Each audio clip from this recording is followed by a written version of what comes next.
gangster lean, I'm all ears. So what you got to say? I hope you're bubbling it, baby. Now bubbling it my way, let it rain. Ain't no sort up in the game. Still want you to sing. Ain't a thing changed. Instead of knocking boots, we be kicking down Gore-Tex. Except it ain't raw sex, roughnecks. Throw your hands in the air. Let me hear you say, oh yeah. Trust you, me, I blow up shop. About to blow the roof right off of hip-hop. I rock the party that rocks the body. You rock the party that rocks the body. I rock the party that rocks the body. You rock the party that rocks the body. I rock the party that rocks the body. You rock the party that rocks the body. I rock the party that rocks the body. You rock the party that rocks the body. I'm the M-I-double-S-S, your best from VAA. And I be smoking hay all day in the barn, damn it, darn. Puff Daddy be my pal when I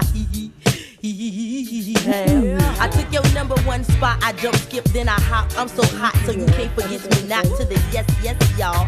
I'ma take a pause, cause I be feeling myself like I was T-ball. Puff Daddy make 'em cream. The L-Y-T to the E make 'em scream. And I'ma show enough be the boss on this team. So all you MCs, how I miss it, make the green. I rock the party that rocks the body. You rock the party that rocks the body. I rock the party that rocks the body. You rock the party that rocks the body. I rock the party that rocks the body. You rock the party that rocks the body. I rock the party that rocks the body. You rock the party that rocks the body. Body shady. That's right. That's me, complicated rap star, meet like the MC. You see, I'm on to you, baby, and your mechanism. How you hit it when you're in it so hot, you keep it sizzling, the ooh-ah-chi-ooh. And all of that, too, keep me wetted in the waters of Kalamazoo. Who you come in with, when your posse at? Or leave the boys alone, tell her you won't be back. I got the cheese, baby, my cheddar's better. I got that milk, for that I'm a redder. Trust you, me, I'll blow up shop. Have a little nick calling the cops, watch. I rock the party that rocks the body. You rock the party that rocks the body. I rock the party that rocks the body. You rock the party that rocks the body. I rock the party that rocks the body. You rock the party that rocks the body, body, body. I rock the party that rocks the body. You rock the party that rocks the body. I rock the party that rocks the body. You rock the party that rocks the body. Upside down, you turning me, turning me. Round and round, you turning me, turning me. I rock the party that rocks the body. You rock the party that rocks the body. I rock the party that rocks the body. You rock the party that rocks the body. I rock the party that rocks the body. You rock the party that rocks the body. I rock the party that rocks the body. You rock the party that rocks the body. Upside down, you turning me, turning me. Round and round, you turning me, turning me. Yeah. Upside down, you turning me, turning me. Round,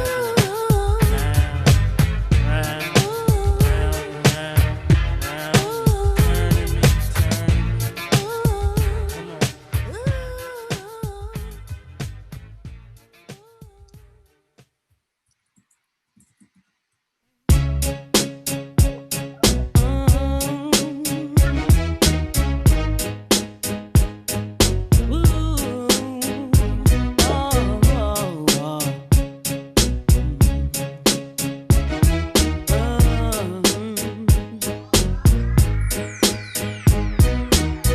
Let's get it crunk up on that fun up in this dancery. We got y'all open, now you're floating, so you got to dance for me. Don't need no hateration, holleration in this dancery. Let's get it percolating while you're waiting, so just dance for me. Come on, everybody, get on up, cause you know we got to get it wrong. Mary J is in the spot tonight, and I'ma make you feel alright. Come on, baby, just party with me. Let loose and set your body free. Leave your situations at the door, so when you step inside, jump on the floor. Let's get it crunk up on that fun up in this dancery. We got y'all open, now you're floating, so you got to dance for me. Don't need no hateration, holleration in this dancery. Let's get it percolating while you're waiting.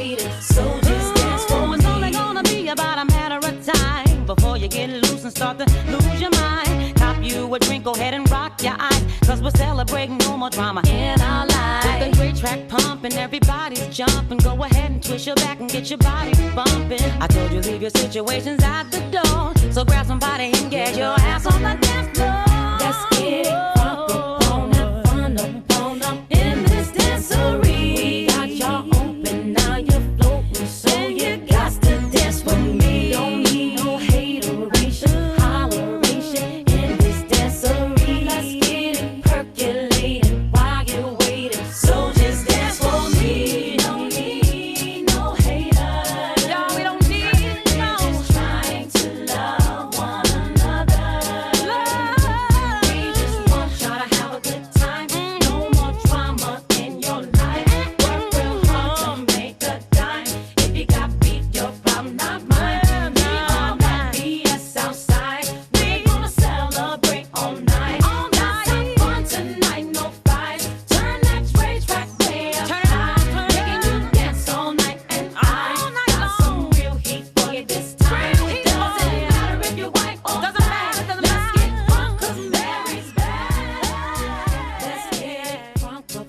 Let's get crunk up. Yes. Because sometimes you just need to be in the dancery. You know what I'm saying? Bonus points to anybody who knows what the dancery was. There's all of this like, oh no, she was really saying dance soiree. I'm just saying, as long as I've been alive, I've never heard it referred to as a dance soiree, but that's neither here nor there. Welcome, welcome everybody. We're gonna have our own little dancery here tonight. As we kick off, HipHopHEX kicks off its programming for November.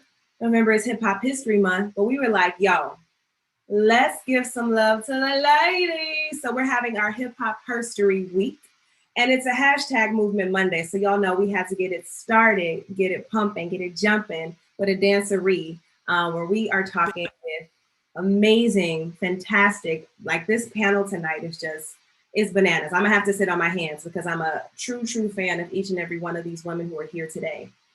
So again, welcome everybody. As you come in, please drop a little line in the chat. Let us know where you're joining us from.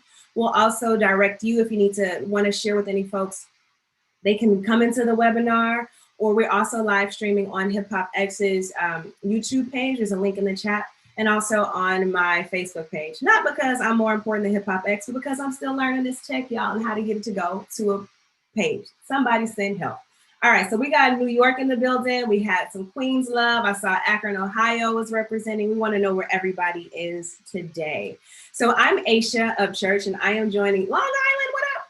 I'm joining you all from Boston, Massachusetts. I am the founder and director of HipHopHEX, which is an intergenerational programming initiative to leverage the beauty and the power of hip hop to create places of contact, of community building for folks of all ages, all backgrounds, to deepen our love and appreciation of hip hop culture. So we're in our third year. And in our third year, in the middle of what I like to call COVID Ed, we're taking advantage of these virtual streets to bring together people in your Zoom room or in your live stream thread, wherever you are, so that we can get into some conversations. And so we know, had this been another like typical year, we would be leaning in the cypher live and direct with each other. Yet we are gonna still welcome the spirit of hip hop, make this Zoom space, this rectangular space, a spectacular place where we can create the ethos of a cypher as we lean in and learn with and from each other. All right, so, virtual background behind me is shouting out what today is. We're gonna keep talking about keeping and moving and how women and girls in hip hop are transforming the dance and the culture. And so to get me out of the way, I'm gonna introduce our fantastic panel. So I gotta read from a script because I don't wanna miss none of this. All right, so first up we have LadyBeast. LadyBeast has represented the pop and battle dance scene in the East Coast for 14 years, simultaneously highlighting women and Black women more specifically. She's opened up for artists such as Roxanne Shante, Jay-Z, Lil Wayne, and Ciara. Within that time, she's danced alongside Snoop Dogg on The Queen Latifah Show, a Ladies of Hip Hop and Book of Styles winner. She's also those. Also in 2009, one of the first females to reach the Poppin' finals at the Hip Hop International. Yo, like I've seen LadyBeast in person. Maybe we will be so honored this evening. She's also been a featured actress in 2 movies called The Way Back, Way Back, and I Feel Pretty, which are currently streaming on Amazon Prime Video and Hulu. Go ahead and put your virtual real hands, blue hands, digital hands together as we welcome LadyBeast.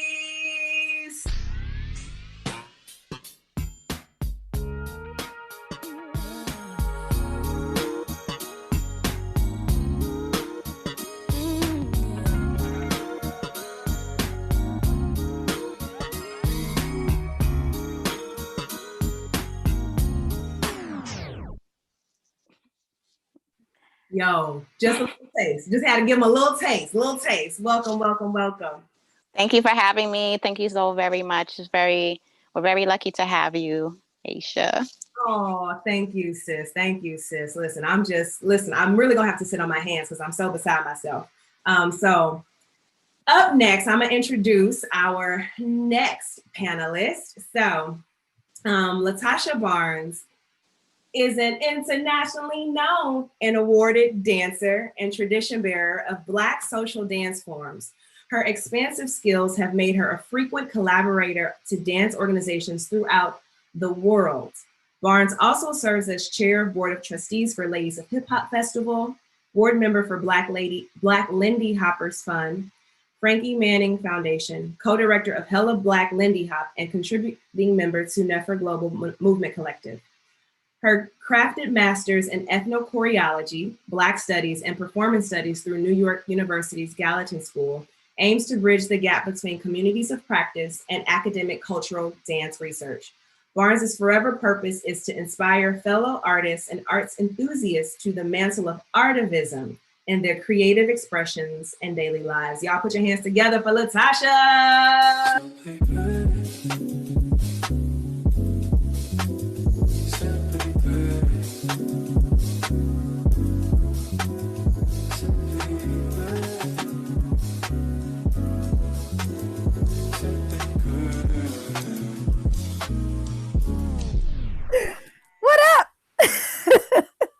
Thank you for having me. Of course. This also feels like a little mini reunion because it's been a minute since I've seen LaTasha and I'm so excited. Okay. Minutes.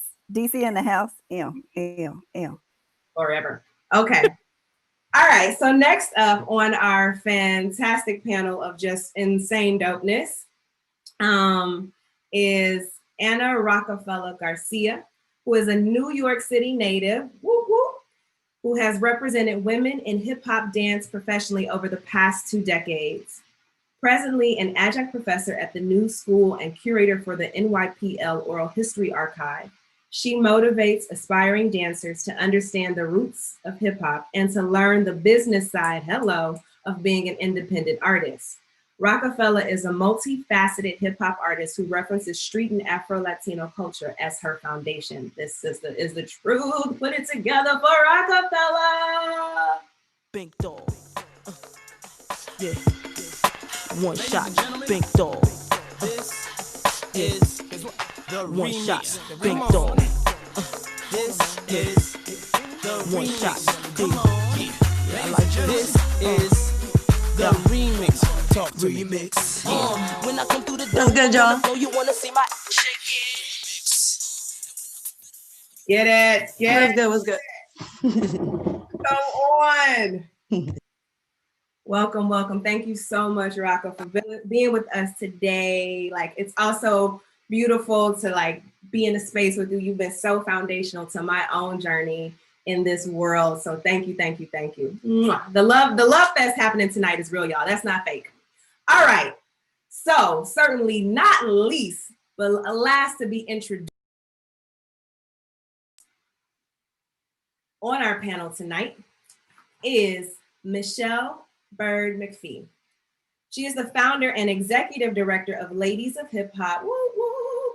Michel has been working for many years to recontextualize spaces and conversations of hip hop culture along gender, sex, cultural and socio-historical and racial lines for decades, along with situating the arts and dance techniques in spaces that honor and acknowledge their roots, and the many creative pioneers who have shaped them. Hallelujah, ashe, and amen.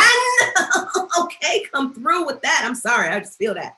Michel earned her BS from Temple University and an MS in nonprofit arts management for Drexel. Y'all, go ahead and get real hype on your virtual feet for Michel.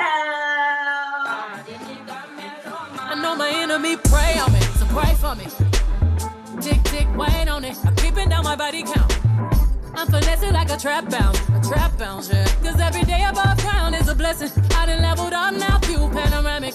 None of my fears can't go where I'm headed. Had to cut them loose, now I'm loose, break the levee, yeah. I'm about to blood on the sinner. The rain and thunder gon' fall, gon' move, tumbo. No, sinner. You condemn my life. Cause when we walk up in the club, I need them sirens going off. Then we can look up in the sky. Till we cry, let us know that we alive. Yeah. Give me goosebumps every time. Yes. It's a whole mood tonight. Thank you so much for having me. What up, ladies? I'm so honored to be here among this panel of dopeness. It seriously is. It seriously Right? is. This So, is like the Monster Squad. I feel it. So again, thank you all. Listen, we know how these things go. At this point, what is this, month number 275 of being in Zoom universe, right? What is time? And I don't know where y'all are, but the sun sets at about 2 p.m. now. So I'm like, really, what is time? What time is it? I know that we don't have the eternity of time. And I know as people of the diaspora, we know how to loiter and congregate, but we will be respectful of time. So we are gonna get things started because we definitely want to open up space for folks to drop in questions so we can take some feedback and have a dialogue. Listen, full transparency, I chatted with our amazing panelists before. This is meant to feel like a conversation, not like some clinical academic probe, but we are here. Oh, yes. This is why dancers and Zoom are best friends and don't go together, because we can't be still. There's like a gesture for everything. We be like banana. I love it. So we're here for all of that. Again, this is a space where, like, y'all don't feel pressure to be censored. Yes, HipHopHEX works out of an initiative funded by the Harvard Graduate School of Education. But as we know, and I say all the time, hip hop never needs the stamp of the academy. So do not feel like you got to containerize or perform some other version of yourself other than what is authentically divine and dope. And that's what we're here for. So, and I also extend that to our viewers that, you know, hip hop gonna do what it do wherever it is anyway. So let's not get into here and pretending. So I just want to yes, you can speak in first draft. Oh, I'm gonna cite you on that. That's Ashe. Yeah, you can go back and, you know, put the whiteout on it and then retype it. It's all good.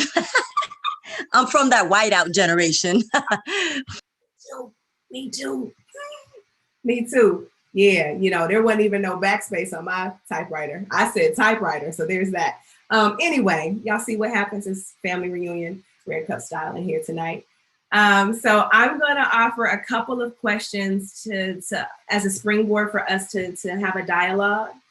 Each of you are amazing artists, educators, humans, organizers, leaders, and you're women and you're in hip hop. So we definitely want to use this whole week as a space to go, let's elevate the conversation around women and girls in hip hop beyond the typical, like, who's trending on Twitter or who's trending because they just on bad behavior status. So we definitely want to make sure that folks understand that there's so many more dimensions to this, and we have 4 pillars just getting the work done. So I'm going to start with a little jump off question for those who may not know you all. I know a little bit about most of everybody, but just offer everybody to respond, like, you know, you and hip hop, how'd you meet and how did that turn into you saying, I'm going to be in this lane as a dancer in hip hop? Yeah.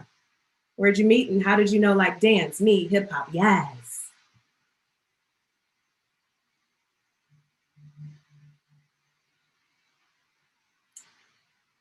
6, 7, 8. Do this double dutch style. Whoever feel like, listen. We try to be nice. We're like, who wants it? Who wants it? You got to see who unmics first. That's how it works in Zoom land. True. See, you should have said it was a battle. Then it would have been different. We would have been like, it would have been different. This was like mad polite. It started real polite. So we were like, okay, well then shoot, let me ahead. She right. Oh, word, take them Right? off. We all got them, right? Hold on. Put it back. You set it up wrong. Yo, go ahead, Rock. I mean, it was happening all around me. People were dancing. You know, my household is Latin, so there's like always a party. You know, I remember just knowing that dance was something we could celebrate and do, but I wasn't trying to have it like be my career. And then you go and tell immigrant parents that you want to dance for all the immigrant sacrifices. You just want to dance. And then the dance that I wanted to do, break dance, you know, so they were like, oh yeah, we cleaned them toilets, we wiped all them floors, so you could just throw your body on the floor? No. So I didn't know it was gonna be a career until later. It had to be like, maybe I was 18, that I was like, oh, I wanna do this. I want to be on stage, I wanna battle, I need to establish myself. When I was dancing on the street, I got lost a little bit in the street life. And it wasn't until I let go of the vampires and the vultures and the leeches that then doors started to open. And then I realized if I am skilled and masterful and I know like the lineage, the connection, the historical connections, I have a lot started to open like ammo. I have a lot of, if I am skilled, I have a lot of ways to protect myself as I navigate this male dominated genre. So it wasn't until late, I want to say 22, that then, you know, I got a clue. I got like really disciplined and committed, taking notes, studying. And as I said, the magic carpet was like waiting for me to jump on and go. But yeah, it really it was not clear to me as a youth at all. So yeah.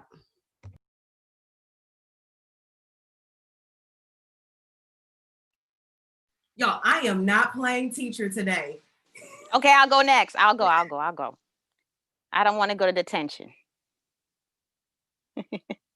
Okay, so great story, Rock. It's a little bit age-wise for me, it's a little bit kind of like Rock, but for me, I would say hip hop was, I think it's just, you know, it was there, and I came from Canada in '89, so I didn't know any English or anything like that, but I'm really thankful for that time that we came in, because that's how I learned English pretty much. So, and at that time, you know, we had cable, it was MTV or BET. So that was when the music videos were really like apparent and really frequent. So I always mimic, you know, the dancers in the music videos, and then there was like in living color. So I didn't know that it was something that I love to do. I really thought everybody else was doing it. Like when I went to school, nobody else was doing it, and I thought they were weird for not. I'm like, you don't dance to music videos at home? Like I thought it was weird. So but it was just something that I always did, and I guess it was, you know, kind of like second nature. But I think I started kind of practicing more of popping back in '05, and this teacher named 3D, he taught me the terminology and the vocabulary that came along with popping. And he said, you know, you should start going to Slaughterhouse to go meet my teachers, because you catch on really fast. So I met Megatron and Shallow, and then they started training me in popping. And I was just doing it to break out of a routine. I really didn't know there was like this huge world of battling back in '06. I didn't know. I knew that there was hip hop dancers and different forms of dancing, but I wasn't aware that there was like a whole scene happening. And he was slowly pushing me towards that, but not forcing it. So when I met Megatron and Shallow, they pretty much trained me in the popping realm and all, you know, the technical aspect of it. And then I started battling in '06, but it was never something, just like Rock, it was never something that I planned to do. I think it's just something that follows you throughout life. You love it naturally, and then you find a community. And I think when you do start dancing, or your soul is calling for that, you're beating a drum and you're attracting, you're attracting, you know, different spirits who have that in common with you. So. All right. Thank you, Beast and Rock, for sharing your stories. I'm gonna jump in. Um, my story is a little, I mean, actually it's very similar. You know, I think most Black and Latino people have the same story of like growing up dancing with your family, you know. And I just turning 50 actually this year, had the same, you know, kind of I'm sorry. I think we had a bad connection. Yeah, man, I'm owning it, you know. Girl, I think it's You're looking good too. Shit, you're looking good. Are you eating shea butter? Like, what is the regimen, sis? Not eating shea butter. Who said she put it down on her peanut butter and jelly and shea butter? Who said that?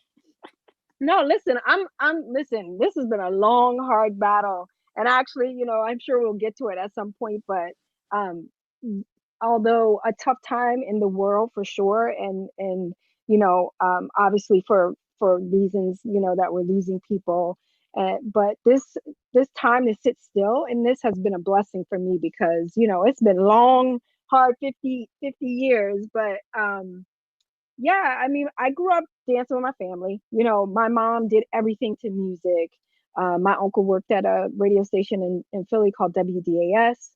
And so that we would get what they used to call white labels. So we would get vinyl that didn't, you know, it was like before it was released, you know, so they're like giving it out to everybody because they want to, you know, they want the DJs to play it on the radio. And so this was just, you know, as what we know now as hip hop music started to come along, you know, my uncle was, you know, just supplying, it was just something else that was played in the house, you know. So I do really have a love-hate relationship with that question, because I think people want to know what that magical moment is. And I don't know that I have like a magical moment where I'm like, oh, I want to do hip hop. You know, it was just more music and more dance that we listened to. I think that there were many moments in my life that I was just like, I would see things going on in New York, either through TV or, you know, through videos and stuff. And I would, you know, think of that as a whole nother world. Like the way that we think of other countries, that's the way I thought of New York, you know. And but I was lucky enough to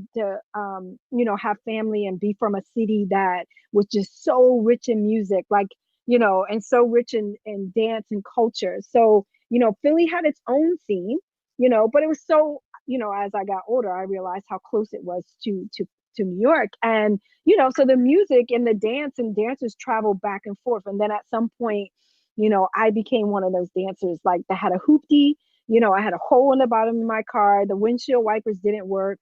And I was driving, I was going to the club. I remember specifically one night, like it was like snow raining, you know, that like kind of rain, but it's like snow at the same time. And what we would do is just turn the heat up so hot that it would just melt as it hit the windshield so that we could keep.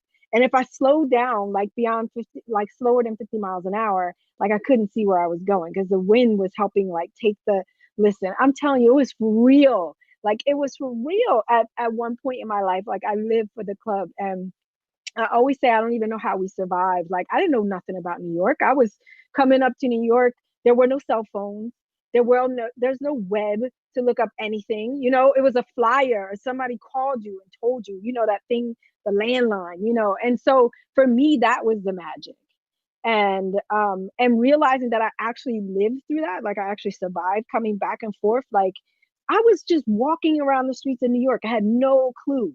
And I knew nobody there. You know what I mean? Often there was many times I would just drive up by myself and then drive all the way back, you know? So that to me was like, I knew I wanted it to be part of my life somehow forever. But somebody put in their map quest. Yes, for the map quest. But you know, I knew I wanted it to be part of my life, but I did everything that I could do to get away from it, you know, because like Rock said, you know, even though I grew up with a creative mom who embraced dance, it was still at some point like, what are you going to do? And because I wanted to do that, I didn't know what I was going to do. So I ended up going to undergrad when I was 24. I was almost like, I turned 25 in the spring of that semester, you know. So I was older when I went to college because I didn't know what I wanted to do other than dance. And then I went and I was a social worker after undergrad, and it still called me back. And I found my way into like building a company and bringing people like Rock down. Once I actually got to meet them, you know, because I wasn't from New York, you know. So at some point, Rokafella, Tweety, Marge, all of them came into my life. And even before I knew them, like I know Rock came to the Painted Bride one time and was performing in Philly.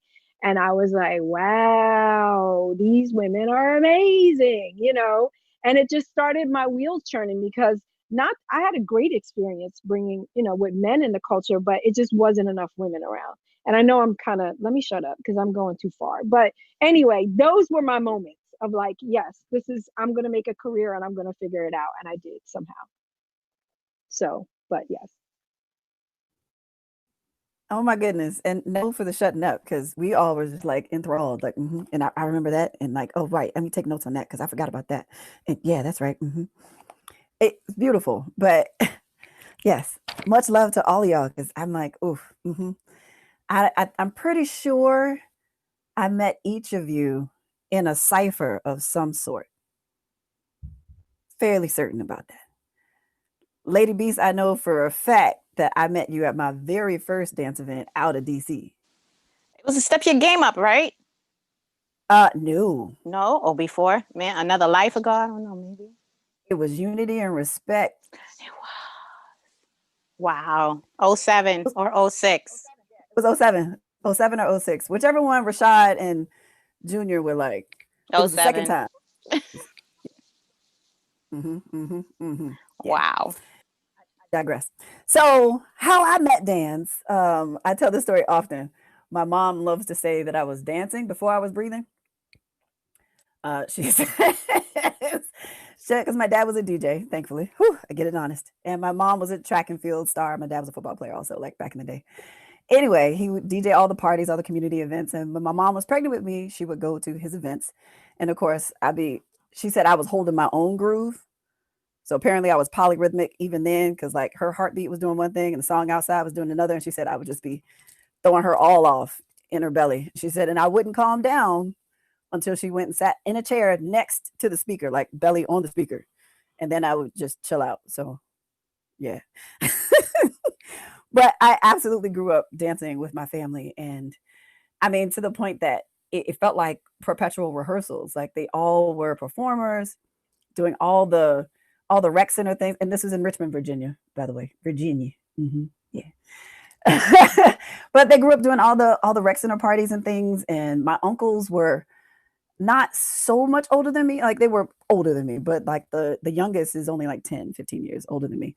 And he was in a poppin' and boogaloo troupe. Like they had the gloves and the suits and everything. Like when they was little, they was dope. Oh yeah.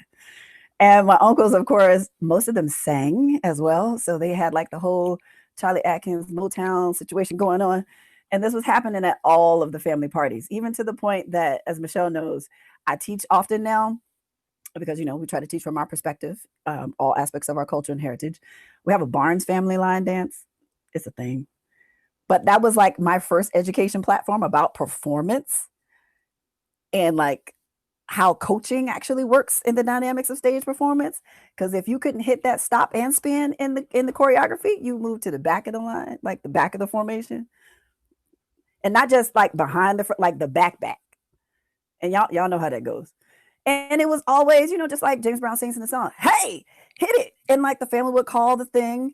And if you weren't on time or if you couldn't recover on time, valuable performance trait also, that you had to shuffle it on back.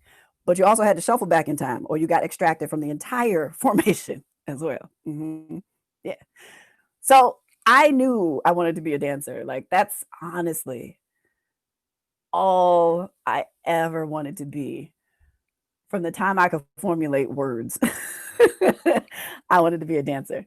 And anything moving to music or anything that was adjacent to that, I was like, okay, yeah.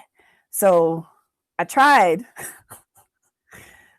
because growing up in the, as I call it, the NAACP generation, My parents were subscribing to this is what we should do to have a good and effective life and to raise you so that you can have every possible opportunity. So it was like, oh, she's got a talent for dance. She can move. She got rhythm. She got flow. Put her in a ballet class. Which, of course, we all know. And for those who have seen me personally, I'm like not even 5 feet. And I'm just going to stop there. But I had an honest teacher.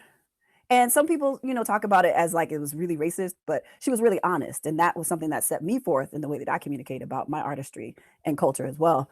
But she was a Russian ballet teacher. So I did have the best of the best. We'll talk about that. But she was very honest and straight up. And even though from the age of 4 to 8, I progressed to point. Point at 8. She was like, you're really amazing, but you're never going to be a prima. You're never going to be a star ballerina. So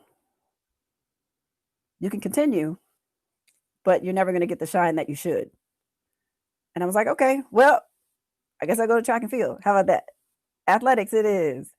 So anything that was allowed me to explore power and rhythm and dynamics and using my body, I was all for. And that transcended into me being a cheerleader. Yes, competitive cheerleader.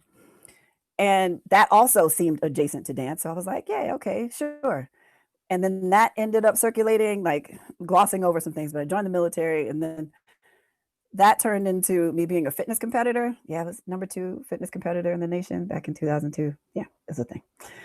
But have you seen fitness competitions? The crazy women on ESPN doing the 1-arm push-ups and like planks and press handstands and all that craziness. Yeah, it was amazing. I thought I was doing locking at one point, but thought I was doing locking. But anyway, long story short, that progressed. I had a short-lived career as a hood ornament. It's a whole other thing, which led me to a physical therapist. Yeah, I was hit by a car, which led me to a physical therapist who told me to try dance therapy. And so all this time throughout the military and all these athletic endeavors, I was always dancing. So even at the NCO club, I was doing salsa and country line dancing and all of the different partner styles, everything. I was still just always dancing. It was always there in the background. And she told me to try dance therapy. Now I know she probably meant dance therapy. But from my cultural background, I was like, right, dance therapy. So I was like, let me find a hip hop class. I found a hip hop class, or what I thought was a hip hop class, but it was actually a popping fundamentals class, labeled as a hip hop class.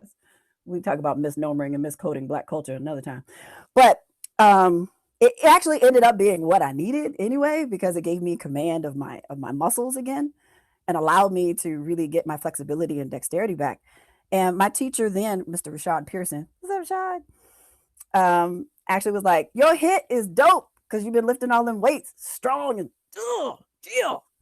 bang on them. But you got a little extra like residual happening in your movement. You should talk to my mentor, Junius. And then I hit house and it was a wrap. Like a goofball in the back of the class. And that was it. I know it was long. I'm sorry. Each one of y'all are a whole podcast. Like not an episode, but a whole podcast series. I'll bring the cocoa butter. That's better than a whole snack. A whole podcast. I love it. I said the cocoa butter, I said. Cocoa butter and jelly. That's what it is. That is what has happened. Everybody just heard it. Boom. So like, and the one thing I appreciate that I find particularly in spaces that are being facilitated by folks of color, even more specifically women of color, like we understand that the chat box is completely necessary because we need to testify, chime in. That's not distraction. Like Rock said, that's writing and that's first draft life. Like that, and that actually doesn't need to be edited out. And so I'm also tracking how like you all's stories are even, I think it's a beautiful time. I think it's beautiful anytime we can just listen and learn from each other the stories that maybe we don't get to hear between the hustle and the bustle. So thank you all. And like, honestly, LaTasha, you have about 7 different series. Each one of you, like, we're not gonna get into that. Also, I was number 2 in the country. Also, I invented popcorn. Also, yes. So I'm just saying that I'm here for all of this. So I want to ask a couple of questions. It's open for everyone, but I might do a little targeting so that then I can step back and y'all can double dutch with each other, and we can also welcome in some questions from our, yes, see, you get movers on the Zoom. I feel like we can figure out how to make Zoom change its arrangement so we could even like be in a circle. Our squares could be in a circle. That's what I would want to see. Anyway, I digress. All right, so let me start with a very light question. I'll direct this one towards LadyBeast and Rock first, but of course, Michel and LaTasha, y'all could join in. But thinking about you all are multidisciplinary, dancers within hip hop and street dance. I know that I came to see you and know you, Rock, through Full Circle when y'all would come down to DC and do productions, and I'm like, yo, she bad dope, she's spinning and doing all the things. And then LadyBeast, I got introduced to you in Boston just a couple years ago, and I'm like, not really sure if they're better poppers and like animation, like I don't know. But particularly, I heard both of you all mention in your story about being in male-dominated spaces and in crafts where you saw a lot of male bodies. So I'm wondering if you all can share, like, how did you find and define your female body and your female movement within, and what is that? What is, if that's a thing, what is that? But how did you come to find that and define that in spaces where you did have amazing mentors and kind of door openers who were male? How did you all, as poppers, as breakers, how did you all find, what do I do with this feminine, this womanness, this girlness?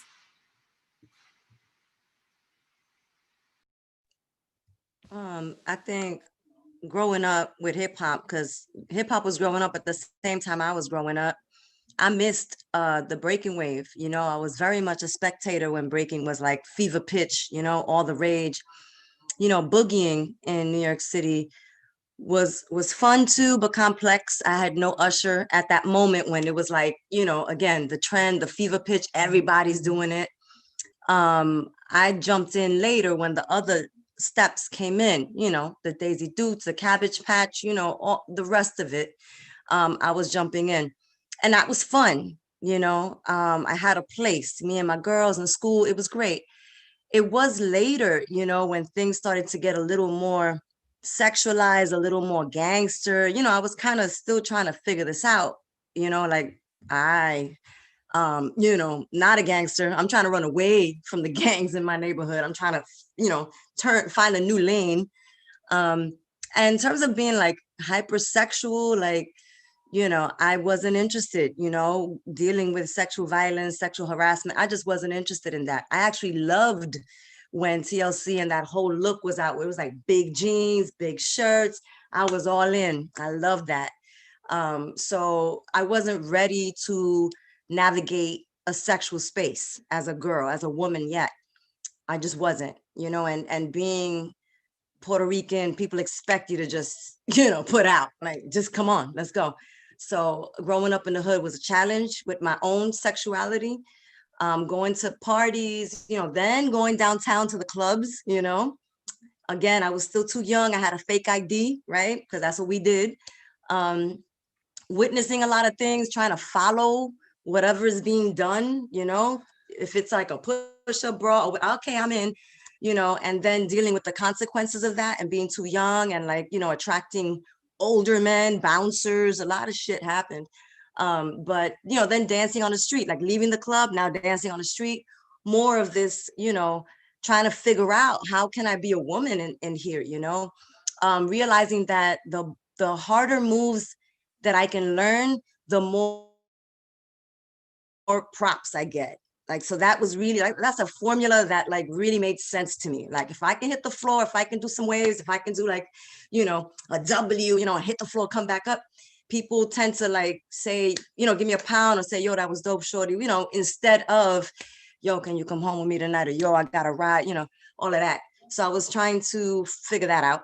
be more on guard, be on defense, you know. And it wasn't until I started breaking, like actually studying the history, the music, you know, I made an audition and I ended up rolling with the Last Mohicans, you know, who were willing to still hold on to the old school vernacular, you know. So the, you know, Fable, Wiggles, Crazy Legs, Ken Swift, Quick Step, Odessa La Doc, Get Original. And, you know, so I got with that clique while the rest of hip hop was doing like the trends and, you know, moving forward with what's next. So I was lucky in that sense, because now I had like access to history, culture, music, you know, titles, artists. It was like being in college. It literally was, with some really mean professors, you know. So, and we traveled, and, you know, as every place that I went, people were like, oh, a girl, oh, a girl, right? So now I'm starting to piece together, oh, I can be a woman in this male dominated space with all the history and information and big moves, knowing how to engage a circle, how to work within those rules of a cipher. So I think in time, I grew into my womanhood, and I always say hip hop raised me to be the woman that I am. A lot of hard knocks, took a lot of hits, you know, emotional, still going to therapy for some of them things, you know, but I wouldn't change it for the world. I think a lot of women go through this, and we're just trying to figure out now, how do we prevent the crushing and the smothering of women's spirits, young girls in particular, as they come through hip hop. So, you know, I was lucky, you know, Boogie Shake was my first boogie teacher. My boyfriend Rob taught me the rest. You know, I ended up rolling on, you know, with some hitters, and they were teaching me some floor moves. It wasn't until Quick Step, you know, took me under his wing, and I started to understand breaking and the vocabulary, the history, capoeira, you know, the Nicholas brothers. Then I could stand on my own too. But before then, it was treacherous and tricky, not knowing where to go or who I was. So yeah, it's been interesting. Thank you. And like to hear that it's still a journey. I think that's also helpful for us to hear that there's not some mythical, magical one-time mountaintop place. That it's work. Like we will get somewhere, but not like, oh, one day I read a quote and then yay. I wish. Right. LadyBeast. So I think before I touch upon the woman part, I think dancing, it helps a lot of people get, you know, achieve full circle moments and personal victories. And I think it stimulates memories that were suppressed. And it's not, this is just my experience, but it's not memories that were suppressed that were bad memories. But sometimes good memories can be suppressed where you're like, oh, snap, like I remember that time. And most of the time it's stimulated by a song. So with dance for me, I have 3 brothers and 1 sister. And, you know, my mom worked all the time. She was the breadwinner. My parents are divorced, so my dad wasn't living with us, but I have a very close relationship with my dad as well. It's just as equal and healthy. But I've always been comfortable around the male setting because it was just me and my sister. And obviously, like, she was on her own journey and everything, but I never really connected that much with my sister feminine wise, because she was more feminine than me. So I lean more towards, you know, being a tomboy, playing sports in high school and everything like that, like always into the physical activity, which is not necessarily like feminine, you know, when you're growing up or when you're learning yourself. But I think when I started to learn how to pop, I was trained by men, obviously. And I started going there more and more consecutively. And there were some women that would go in and out, but I noticed that, yeah, I was still doing something that was physical, and I was learning like more quote unquote like masculine movements. But because of the dance, it opened up other doors to other styles like house or whacking, that where I feel like quote unquote more feminine movements or more fluid movements were more apparent in those styles. So I think by dipping into other styles, it helped me embrace my femininity more, and just seeing like the different movements that your body can do. And you know, like the name is LadyBeast. So that name itself, I had to kind of like build a relationship on the name itself. I had to be like, okay, well, what does that mean? Like, for at one point, I felt like my dad was the lady to my beast and my mom is the woman. You know what I mean? Like my mom represented the beast side.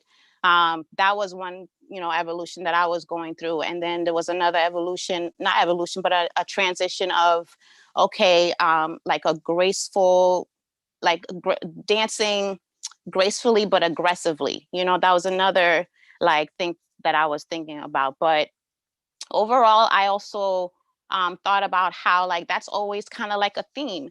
There's always that one woman in that group, Junior Mafia or Rough Riders or Roxanne Shante. It's always been some type of theme where it's always kind of been like that. And it wasn't, and because of dance, I had to research myself. I had to research the game.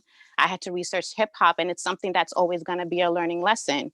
And I think what's part of femininity is not always about how you carry yourself body wise. It's also your thinking. How do you approach something? Are you a lady about it? Are you graceful about it? Like, it's not always about an outer appearance. It's how you think, how you conduct yourself, you know? So that's been my journey. I'm still learning about it. We're always evolving. We're always going to change. We're not going to be the same people next year. So I hope that answers the question and I hope that made sense. So all the time. Yeah. Mm-hmm. So,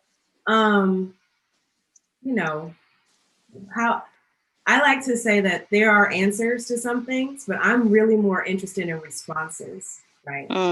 Sometimes I think we get addicted to like, give me the final answer. Is that what you want to say? Yeah. And it's like, let me see what's your response. And so your response is beautiful, powerful, and perfect, right? Yeah. So I just want to offer that also women, I think we get conditioned within like a heteropatriarchal society to be apologetic for our perspective. And fuck that. So, you know, I probably could use some other academic jargon, but first draft. Lord. So I want to pivot the next question to LaTasha and to Michel, who I know that you all have ladies of hip hop in common, but that's not to be the only a lever kind of for this question. But as organizers, and you know, LaTasha, you have this mission towards artivism. Michel, thinking about the mission that drives the Ladies of Hip Hop Festival, which is how many years now? Because like I'm still blown. Like you had lied to people he was 50 earlier. So like how many? What are we? Ladies of Hip Hop just wrapped 16 years, and then Rokafella was referencing the all-female company we had was 21 years ago. Hey, Yeah. oh, 16 and grown, 21, legal, okay? So knowing that you all are, yes, when in doubt, body roll it out. Thank you, LaTasha, is the perfect embodiment to every question, every response, every thought that everybody is having. So I want to ask you two, and I know again, LadyBeast and Rock, y'all also are organizers, but thinking about this particular vehicle and this call to artivism, we hear the title like women in hip hop. Like, why is it important for Ladies of Hip Hop Festival and organizations to exist? And what is it perhaps that you all are endeavoring to do to change that kind of default frame around when we hear the language of ladies in hip hop? Like why this organization, and how are you all shifting the conversation? Particularly, I know that y'all just launched Girls of Hip Hop, which apparently I'm too old for. Trying to get my class on a Saturday. But also thinking about, and I think Rocky mentioned this, and also LadyBeast, like thinking about what's at stake for the little girls behind us. So what is Ladies of Hip Hop? What are you all endeavoring to do as individuals and as an organization to shift the narrative so that maybe the girls behind us or who are right with us right now don't have to enter this world from such a like deficit base? Thank you for that question. It's a good one. I'm gonna try my best to stay on topic and focused. But I do have to just say one thing to what Rock said about doing the strongest moves, and then you have that different response. I just want to say that the first time I seen her, regardless of whether this was a conscious decision in her dance, and this is what I think is powerful about who we are as people and telling stories and getting to know them, is that when I saw her as the ultimate feminine being, right? I was like, this is what, yes! Like, because she was so beautiful. And then she was like spinning on her head and like doing windmills. And I was like, holy shit, this is it. You know what I mean? Like, so, because for me, I feel like, I always say to people, I didn't necessarily have like this bad experience with men in the culture. I really didn't, because I grew up with a mother who raised 4 kids by herself, moved us from the projects to a house with a pool, like I had nothing but strong women around me. So for me, that wasn't the only reason why. One of the big reasons why was because I saw people like her, Marge, Tweety back then, and Rocco, she knows, Tweety used to wear pumps, like 4-inch heels to the club and pop in heels, like, full hat clothing, the whole thing. And I used to be like, where are these women? And, because there was no like giving it over to the men, right? They jumped in the circles. They took over the circle. They lit it on fire. Good luck if you got in there after Marge. Goodbye.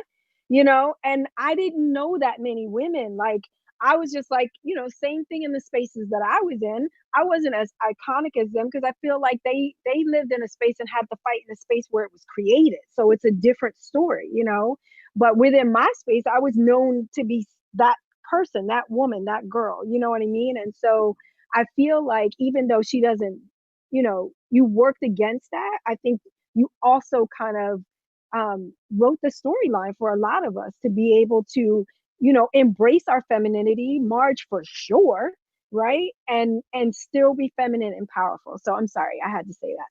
But lazy hip hop. So again, like, to be perfectly honest, the reason why it started was because when I started my company, which was after Full Circle, much after Full Circle was formed, and I had seen Rock and Rock used to have this Latin girl who danced for you, Salsa. She's a beast. And just like to see her whole company on stage and the what's his name that popped? I can't remember his name. Big guy that popped. I mean, like, Rock had a squad. They had a squad, her and Quick. And it was so impressive, And then we had Pure Movement. Rennie had Pure Movement in Philly, which was at the time only men. He's had women, before and after, but the time where he was the biggest in the industry, like where he was on his hot streak, it was only men. So there weren't any space for the women in Philly to dance. So I really created that, like, Ladies in Hip Hop, or actually I created Montage, which is the all-female hip hop company, in because I knew so many dope women in the clubs that didn't have anywhere to go. So I was like, come on, we all gonna get together and we're gonna create some work. Like, that's literally how it started. And then I realized that most of them had either never been to a club or weren't going to the clubs that I've been to. They hadn't been to Shelter. They weren't going to, at the time, what was going on was house house dance conference. And even a lot of the parties in Philly, they weren't like, they didn't frequent clubs, And I wouldn't say Philly had such a big like street culture where we were outside doing stuff, but we definitely had like parties and clubs, and a lot of the gay clubs in Philly is where you had to go to hear house music. So, it's very specific. So we wanted to gather folks, I wanted to gather folks and be together. And then I noticed that they were missing that element, right? And so I started bringing in guys, like Stretch, all them to train my folks. But then I was like, I need to bring, like, something's still missing. I need to bring women. So I started bringing Marge. I brought Tweety. I brought Rock. I brought Honey Rockwell. There were some other female B-girls in Philly that also taught for me. I brought B-girl Mega from Rocksteady Crew. Is when we met back when I started doing that. And then I was like, I would get phone calls and people would be like, women would be like, can I come through? I heard you doing that training. Can I come through? And I was like, oh yeah, come on. And it just started getting bigger and bigger. And I was like, there's a need for this here in particular. And I wasn't thinking bigger globally, New York City. I wasn't thinking any of that. And then it just kind of grew from there, but it was really started out to just train my company. And then I saw a need and I made it a weekend once a year. And then I made it a week once a year. And then when I moved to New York, it was still a week once a year, but now we've started to branch out into other programming. And I will say what I've learned in the 16 years, and it originally started out much more self-serving for myself too, because I wanted to train with these dope women. But it also, I it was like, oh, now I got a dope event. Like, that's part of it. Yes. Like, let's all celebrate together. And then I got to start bringing like all these women from around the world to teach. And it was just like, whoa, this is so cool. Like, it was like just a fun time for me to hang out every year. Right. And then I was like, but what kind of impact am I making? And I know that just by having it, it's having an impact, but I still like, I need more. I need to contribute and give back more. And so there's a lot of work happening around that. And that's kind of where I am right now in my life, in my career. It's like, how can I give back? And so Girls in Hip Hop started because not only is it a way to give back with free classes, but it's specifically meant for BIPOC girls, right? Black, Indigenous, Latino, women of color, right? Girls of color, because we're disappearing from the culture that we created. And I know it because I throw a festival that over 90% of the people are white, or non-American, not even that part, right? And so that I know it hurts and to hear, I know it's tough to hear. It's hard for us to, because hip hop culture is being supported by everybody else but us, right? And so that I really want to create a space where, not that it's knocking anybody out and not saying that you can't belong and practice and love and celebrate the culture, but you can't have this without us. It can't happen. You know what I mean? And so that I'm really trying to focus on that. I'm trying to give back. LaTasha, myself, and Efrat Ashiri from Efrat Ashiri Dance and Mawu are doing also a thing called the Artist Toolkit, where we're working with younger female dancers so they don't have to stumble through how to write a resume and an artist statement and how to apply for a residency. And so we're doing mock applications and that kind of stuff. So that's the work that I'm really interested in now, more so than, being the center of attention. I mean, I would love if Ladies in Hip Hop can continue, hopefully with somebody else running it. So I'm still doing that work. And then we're doing a project called the Black Dancing Body, which once Tasha came along, it really kind of took off. And this is a project around focusing on Black bodies in dance, Black female bodies in dance, because we're also not the focus.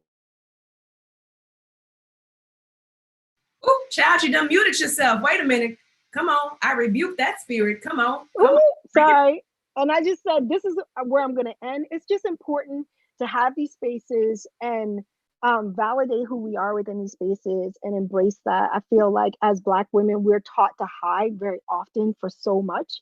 And I just, for me, need it, so it's in support of who I am and helping me come through. Like, how many times have y'all seen me with my natural hair? Like, I mean, I've been natural since I was in my 20s, but you never see it, I'm always in braids. I'm always in a wrap. I'm always, I either had locks, like some way of like toning the Blackness down, like, and I don't know, Rock came through with this Afro a long time ago. I don't know why I wasn't embracing it back then, but it's a journey that I'm on, about accepting who I am, accepting that I can and have made a career in hip hop culture, regardless of what, people think it should be and what it should look like. I've defined what it is for me and I'm still working in it, I feel like I've wanted to hide that. I've been in these spaces, in these corporate spaces, and I literally have been living two lives for like the last 20 years of my life, working full-time in TV and production in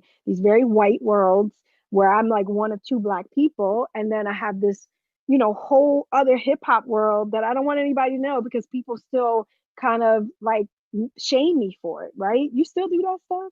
You still do hip hop? Meanwhile, I got a festival like where women are coming from all over the world, and that's not even enough to validate and empower me to like step out of that space. And so I got to use it. I've come full circle in life, and this being in this quarantine is part of it. And we have to recognize who we are in these spaces and take a hold of that. And I'm sorry, I know that was long. Tasha, come on through. We're not apologizing. I rebuke the spirit of apologetics. Cool.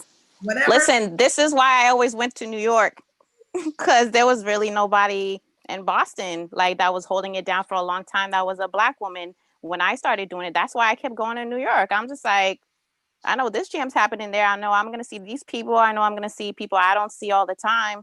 So thank God for you guys. Thank God for, and another thing is like, it's not easy being the risk taker in your family. I don't know if you guys know a lot of people in your family who are doing the same thing as you do, but when you are on a path of redefining your life and like, you know, it's not an ordinary thing that we're doing. It's not normal. It's not bad. It's great, but it's not normal. So I think it's like realizing that if you're the risk taker in your family, like it's you're consistently redefining how to live your life. So kudos to y'all.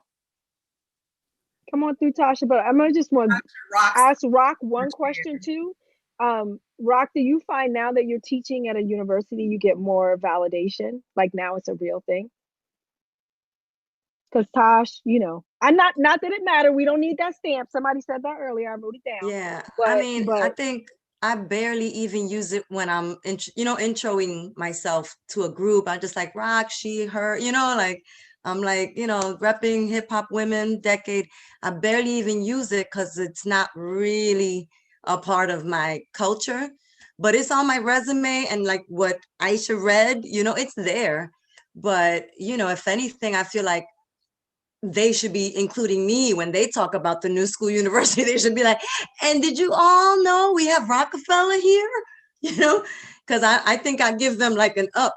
It doesn't help me to say I'm a professor when I'm at, the neighborhood rec center. It doesn't really help me, but, I'll take it as it comes. I don't have an MFA, but I know what I'm talking about. So, but I hear what you're saying. And I guess in other conversations at some point, it will probably, it'll probably work. It'll probably open a door or ease people's, So I hear what you're saying. Yeah. Hip hop is saving these universities. Don't sleep. Come on. Right. Also, higher ed is just a different type of currency. I say this to my students. I teach at Harvard. So I say this, it's just a different type of currency. It is not the only currency, it's just a different type. If I go to Japan, I'm gonna need some yen. It's just a different type of currency. The dollar is valuable where it's valuable. You need other types of currency. Hip hop has its own value. Academia has its own value, but I do not put academia above just because the stuff I learned from Northside St. Louis is what has been wealth inducing for me. And I'm gonna shut up and bounce past to LaTasha, who might just rock herself right up and out of her chair. I'm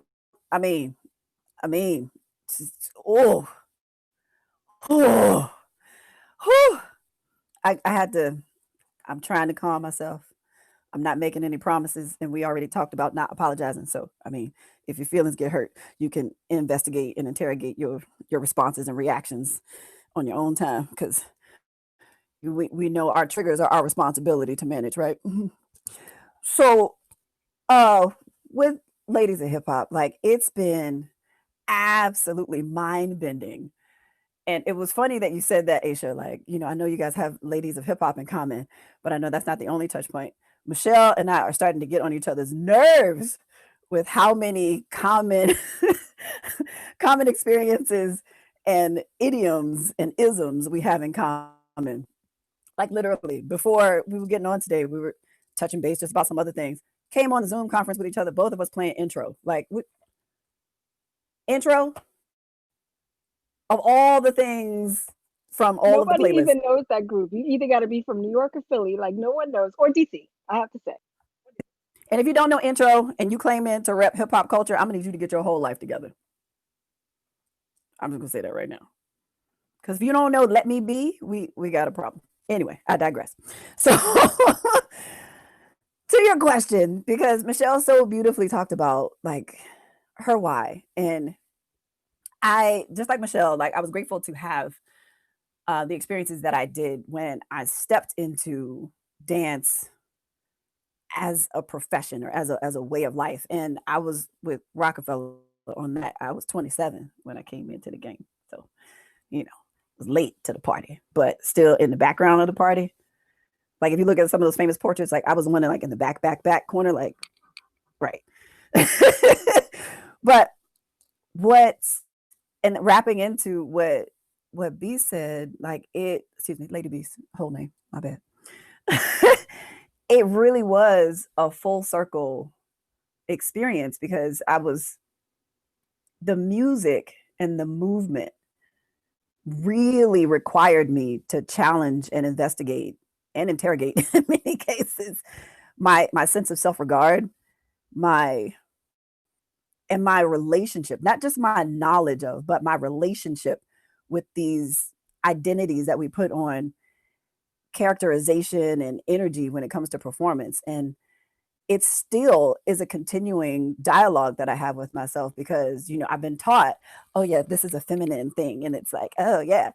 And it's like, okay, but is it a feminine thing if you learn how to really hold that embodiment from a man? Well, yes, but and also, however, comma, I'm just saying. It's all the things. And it's like, again, like we said, yes, and also, however, comma. That's a whole other conversation we can have another time. But really, not so much just trying, like we were saying, trying to find these definitive answers, but challenging what this culture absolutely has done unequivocally is help me to challenge my perspective about the information that I carry and how I present what I know of myself and of my culture. And that is what we are aiming to arm all women and girls with through Ladies of Hip Hop programming. And this is something that, you know, I've said to Michelle before, I was starting to say this. I had men in my early parts of my journey at 27 to teach me how they were thinking about gaining and holding space. And that's something that is undeniable when you see early footage of me and Toyin dancing, because, I mean, I think we need another word for aggressive when it comes to how she and I approach ciphers. I'm just saying. Like we're talking about with all of us on this panel. Good luck to you if you're trying to get in on the cipher around one of us. You might need medical attention thereafter or therapy. Like either way, it's a thing. Sorry, not sorry. But we want to arm women and girls with the capacity to move as aggressively as they choose. And that's not to say like, oh, they always got to come out swinging, but to actually have an understanding of, well, if I really, really want this and I approach it this way, then yeah, I can hold this and I can own it. However, understanding that holding it and owning it is only in as much that you pour into it so that you can hand it off to someone else. Teaching interdependency through the beauty of this culture, its connectedness through the styles, its connectedness through the Black dance continuum. And Black, for those who continually get confused, is meant to include BIPOC people. Yes, Black, it is African American in its origination, but Latino, Indigenous people all contribute to this. And we need to continue to have that conversation and to teach people how to open up their perspectives and their language when we're talking about this thing in celebration with each other. And of course, like I was saying about triggers, one of those things is to teach us that like not everybody's trying to personally offend you when they're trying to understand themselves in relation to something that they love. So breathe and communicate. It's the same thing we do in the dance. And that's what especially the Conversations with Her platform is aiming to do, giving the women that have inspired us and that we're continuing to work with to build space to talk more about themselves, not just, as I like to say in lectures, not just the regurgitatable facts about who they are, what they did, but what they were thinking about when they had these moments and who was in the background, like really inspiring them that they want to elevate, or different things about themselves that is important to them that most people don't know. Like we just had Comfort on, and most people had no idea that she has journalism background, no idea that she, you know, loves to look at clouds and other random imagery and see, stories within. And it's like, no wonder you tell stories through movement the way you do. You always looking at things and creating something. Like, just, yeah. But making space, again, like it's making space, teaching the value of space, teaching how to hold and transition that space, and how to hand off that space to others. So yeah, I mean, the main things are interdependency, self-regard, acknowledgement, especially for your critical heritage, your cultural heritage. So that's why, working with Michel, she's been able to make space for me to continue to bring jazz into the discussion. Because if you're talking about hip hop, you're not talking about jazz influence. I don't know what you're doing with your life. That part. And being open to learn, like I know there's so much I don't know and so many stories that I want to know. And I would say like Rock's documentary, I shared that as well, like with my class of like people to follow. So within the course I'm teaching right now at UW-Madison and women in hip hop. Pause, because you didn't let me say that part in your bio, but can you just enunciate and pronunciate real good for the people what your class is and word is? Hip hop women in the world. And, and basically, we don't start at the hip hop timeline. We start in the 1830s when people started miscoding Black culture and started taking it and putting it on stage without our names, without us being recognized or any acknowledgement, right? And so we started on a timeline of just understanding that you have to understand the history of Black people in this country and around the world in order to understand why you see what's happening happen and why it's a problem. Because people don't understand why we feel so passionate about like respect and honoring, those who created this, right? And then, so my job is to explain that, but it also is to like uplift and acknowledge my students with the things that they don't know. They thought they was going to come in and learn some TikTok dances. Good luck, because we spend an hour every week lecturing on a topic that they probably, like I lost a couple. That's all I'm gonna tell you. I lost a couple that was like, oh, this ain't, I thought we was learning hip hop. This ain't hip hop. That's called pruning. Yeah. Oh, getting rid of this. Yeah, let's get rid of what we don't need. But like listen out the folks, telling them like you should follow this person. You gotta, our job, like what Tasha is saying, is to be able to take what we've been given and give it to others, and give it in a space like, yeah, higher education doesn't matter, but it does. Because in order to change the mindset of people who don't grow up with this culture, so who enter it at a different date in their lives, didn't grow up with music, didn't grow up with dance, don't understand that community aspect and why it means so much to us, then it does matter, because they don't get it. They don't get, I mean, like the whole semester, the students have been like, I thank you. I don't even know what to say. Like, thank you so much. Like this is not what I expected. And I would not have known any of this stuff. I would not know any of these people, so it's not even, you don't get in there and tell your story and teach your dance. You get in there and you tell the history, right? And I am telling my story. I'm telling my Philadelphia perspective, my history with my mom and dancing. Like that's all we can do. But things like this, like I already then wrote down like 3 things, something that Rock said, so, so that when I go back into, listen, taking all the notes, every single thing that I'm on, right? I'm here learning too. And that I am going to now take these quotes back and put them back out in the universe from the people that they came from, right? And so this is how we then pay it forward, and we lay the groundwork for us to work together as a community. I know I've been trying to do that. I've been a mouthpiece for it, but I'm actually doing now. It's hard. It's hard to like exist in all these spaces and do all these things. I think we all have such passionate, we have such passion for what we do, and I know I'm a kind of person, I want to help everybody to the point till it's my detriment, and I'm learning, that as well, like how to exist in that space of like supporting and helping without giving myself away. And so, yeah. So anyway, I'm gonna shut up. Come on in here, Rock. You got something to say. I'm just sharing. Listen, we are like, this is Cypher, right? I'm just saying, because also I think like, in another episode, in the next episode, yay, we could also unpack,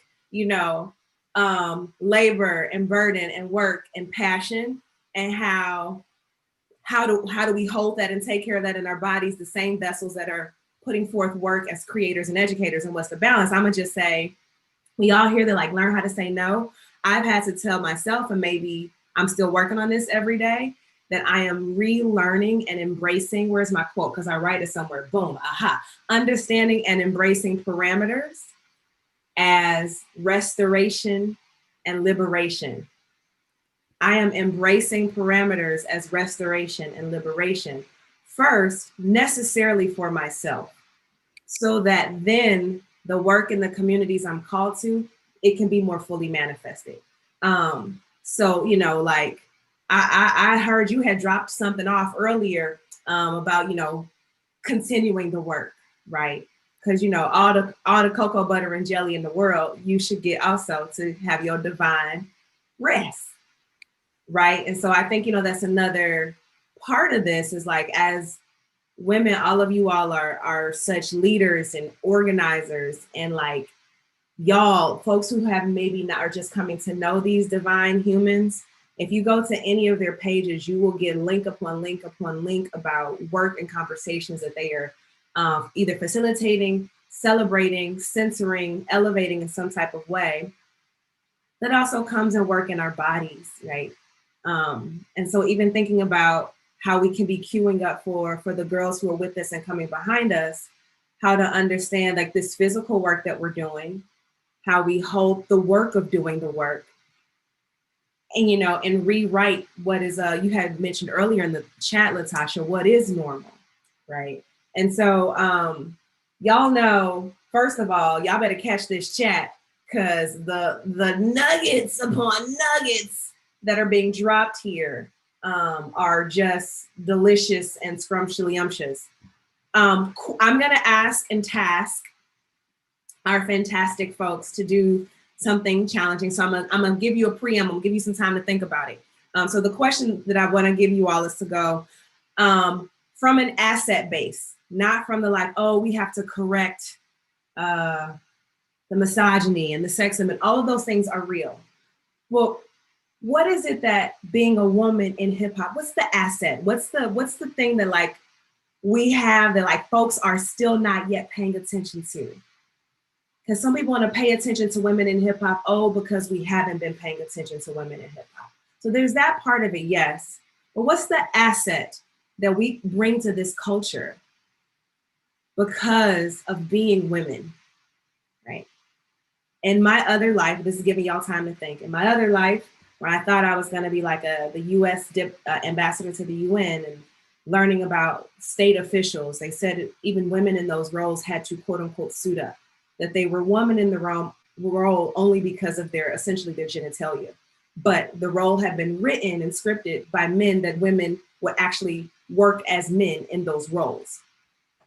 So we don't know what the benefit of having, it's been a while, but still taking time for us to understand what does it mean to have women in leadership who are not leading as genitalia women, but acting as men. So what is the asset that the assets that hip hop culture can open itself up to by embracing women, our womanness, the fullness of what that means? So I see Rock unmuted first, so she in the double dutch rope first. Get it? Oh. Right? Oh my God. Y'all remember the telephone wire? Yes. And she would wake up your freaking calves when you made a mistake. Like, Yep. Oh, It made the best noise though. yes. Rhythms. Props to all the double dutchers out there. We know. In all the women's events that I've been to around the world, like this is one in Belgium, right here, you know, the one, you know, Ladies of Hip Hop, it's always like this awareness of struggle, this compassion of the journey that I feel from the women who are like standing on firm ground. The women who are still uncertain, not sure, what are they following, where they're going, it's okay. Like I put in the chat, you still gotta do your rounds, come back to the water when you get that intuition, because I think that I understand from when I first jumped into breaking, I had already done like the house, the New Jack Swing, the Uptown Styles, you know, all of it. When I came into breaking, I realized that the other women, there were so few women who were breaking. They all had that same bruise right here from the windmill. We all had to pass each other Kotex in the bathrooms when we would run into each other, even though we were battling. All bets were off in the bathroom because it was like, yo, does anybody have a tampon? And we got to be like, yeah, girl, I got you. You know, outside the bathroom, it was like, you know, but in the bathroom, I got you. Yo, what do you need? Pad, tampon, cup, what do you need? You know, so just seeing that from jump, I was like, we need sisterhood, we need solidarity. And, you know, it started to actually formulate. And when I would go to MC events or women DJing, carrying, you know, helping each other with the vinyls and stuff, I just felt like women had this other attention, this other awareness of struggle, of journey, of I got to do something. I got to, like, you know, Michel saying she needed to provide a space for women just to be, because all this other stuff is happening and there was nobody carving a space for us. So I just feel like we've been doing it. And if people were to pay attention a little more to the people whose boots are on the ground, we could really make a ripple effect. Like we can really shift the way women are thinking that they have to show up. You know, I don't have to show up to annihilate the other women or annihilate the men. You know, I was a feisty, fiery B-girl because I had like a score to settle. But once like I got established and people were like, oh yeah, Robert, then like I was like, why am I so angry? Like, what? Okay, let's flip it and let's start to recruit. Let's start to talk history, culture. Let's go. Let's build programs, shows. You know, it shifted because I wasn't as angry. That's why I say, like, for the women who are standing firm, like on their own too, and know what's up, they're just more conscious of the deficit, the pain, the racism, whatever, you know, all the isms. So I think that that intuition and that consciousness is something that men still found the righteousness yet. They're still like fighting and ducking, and just trying to, like, you know, eat, you know. So, but yeah, that's just my perception of. Well said. I would say one of the things, which is a really dope asset, us as women showing ourselves, I think just showing up as ourselves is a great asset. And also being able to express that, okay, so I saw this thing with Dave Chappelle, right? And he was getting, I think, the Mark Twain Award. And I watched it on Netflix, and he said a quote where his mom told him, he's like, sometimes you have to be a beast so you can be the lamb you really are. So what I realized is, like, it's okay to be aggressive. It's okay to have that rage as long as you can encompass it into an artistic form. You know what I mean? So I think bringing that of yourself as a woman, you're showing how, like, it's okay to be vulnerable. It's okay to show that there is some type of emotional safety when you're in an environment where you are battling other people. For me, if I'm battling someone, I feel so emotionally safe. And that's something that's not like easy to explain, but I think one of the assets is showing how it's okay to be aggressive. It's okay to show, like, it's okay to have mean, whatever, non-feminine facial expressions or anything like that. Like, just bringing yourself and showing yourself as who you are is a great asset, and just showing people that there's different layers to us. We're not just like dancers. We're not just teachers. We're not just this. Like, it's just a great way to show who you are and be as original as you can be.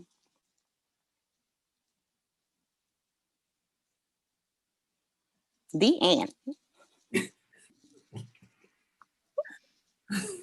And I'm gonna be quick because I know we're running out of time, and I want LaTasha to chime in on this as well. But I think, and I'm thinking through this as I'm speaking because it's a loaded question. But I feel like because we are, as women, the place where everything starts, right? We bring life into the world. that we have a power that once we recognize it and bring it into the space, that it's unmatched. I think, whether you're a mother or not, you came here that way, right? Like, and when we get to that point in our lives where we realize that power and we embrace, who we are. So whether you're a super feminine woman or whatever, wherever you live on that spectrum, and all those things align, right? It's just, I mean, it's impossible to stop us, to not recognize us, and then to put us together. That's where the real energy and power is, right? And so I really feel like, and women, listen, you can read any book, you can talk to any woman, you can talk to any man. We have the ability to do all the things, right? To multitask in ways and exist in ways that men just don't. It's a fact. It's a fact, proven fact, right? Me as a mom, I can tell you 100%, he can't do what I do. And he can tell you he can't do what I do, right? And so again, once we recognize that, and I think just, speaking to what Rock said, the level of resilience that we have, I mean, not to get too deep, but we start fighting off men at like 11, 12, so when people are talking about this Me Too movement and all that, I'm like, what, we've been here, we've been fighting for, like fighting off. My mom was single. Sometimes boyfriends like just looking at you wrong. You know what I'm saying? Like, I'm saying, let's talk about it. Like we've been dealing with this as girls, so that when we come into these spaces and we become whole and or are able to be filled in by other women that are there, it's just we're unstoppable. And that's where what I'm starting to feel now. I didn't always feel like that, but I'm starting to feel that. And like these kinds of moments, honestly, this is another kind of like, yeah, we doing it. You know what I mean? And so yeah, I just feel like the power that we bring to spaces, and the resilience and toughness and experience that we bring, because we start experiencing things as kids, and bring that into our adulthood. And so yeah, I don't know. BN, as B said. And just to backpack what you were saying, Michelle, it's in everything that everybody's talking about, and it's also mixed in with our intuition. Like we've had that. We were born with that. You know what I mean? So if we have that intuition from a young age, and then we're growing into our own and we're following it into the cipher, like that's a whole other thing. Our intuition is a huge part of it as well. Just wanted to say that. Absolutely. Huge part of that. Like every point, all the things. Seriously. So LadyBeast stole my answer. I'm just gonna put that out there. I'm just joking. I'm joking. But this fullness of being, like, absolutely. I wasn't gonna do it, and I know Michelle knows, like, it already affected me earlier already today. So I'll close out with that because it's poignant. But there are several things that came up for me in that question, Aisha, and like I'm gonna try to be as succinct as possible. I guess my mantle right now, in addition to artivism, it's interesting they all start with A's. I wonder what that's about. Something for me to dissect later. In addition to artivism, are acknowledgement and authenticity. And it is this acknowledgement of self that society attempts to try to distract us from, particularly with labels. And we can have another conversation about labeling theory and all of that's ridiculousness. But like this idea, like when we talk about ourselves often, even when we have these conversations with other women who we know are doing the damn thing, just a dancer, just a professor, just a mother, just an artist, or even just a multidisciplinary artist. Like, so because I've done all these things, I can't at any other one point in my life decide to be singularly focused. I don't. This lack of acknowledgement, as Michelle was saying, of our ability to do and be all the things, and not just in that trope of being the perpetually strong, capable, do-it-all woman, but literally our ability to see through and to see into, like, we don't know those are different things. Yeah, we have a whole other discussion about that later. But, and in that, for me personally, Michelle knows that I live for this, to see through to the places of pleasure and joy. And that's not, if you have ideas about sexualization when I talk about that, you need to address that for yourself. But pleasure in what we do and who we are and like the knowledge that we carry and how we can inspire other people. Those things are perpetually denied, even by other women to other women sometimes. Because if I'm so excited about this space that I'm in that I want to put my head on the ground and start clapping things, then you should just celebrate. And if you can't, I mean, put your feet on the wall and join me. I'm just saying. But to not be, one of the things, the main thing for me is that acknowledgement of self, like all facets of your joy, of your pleasure in who you are and what you do at any given moment. That is something that I feel is severely lacking. And that acknowledgement is what leads to authenticity. And we're always talking about that in sharing of the dance. Like, oh yeah, you can do the steps, but I don't see you. Yeah, because half the time you're not giving people space to see themselves. So of course you're not going to see them in their movement. So yeah, you can't teach what you don't do. Mm-mm. And that's a perpetual journey. Like, it's not, but giving space to acknowledging that it is a perpetual thing. It's something that we do every day. Every day I get up and ask myself, what do you want? How do you want to see it? How do you want that acknowledged for yourself? On the days that I say, I don't know, I go back to sleep. I hit the snooze, set it for 30 minutes, and I try again. Wake up. Like, let me hydrate before I lay back down, because some synapses aren't firing. Y'all ain't ready for today yet.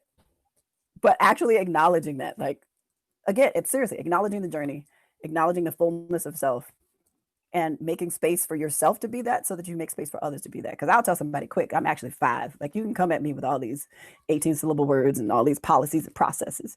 But I mean, the closer you get to Christmas, the less things are going to make sense to Tasha, because 5-year-old Tasha is running the show. So you're just going to have to deal with that. I'm just saying.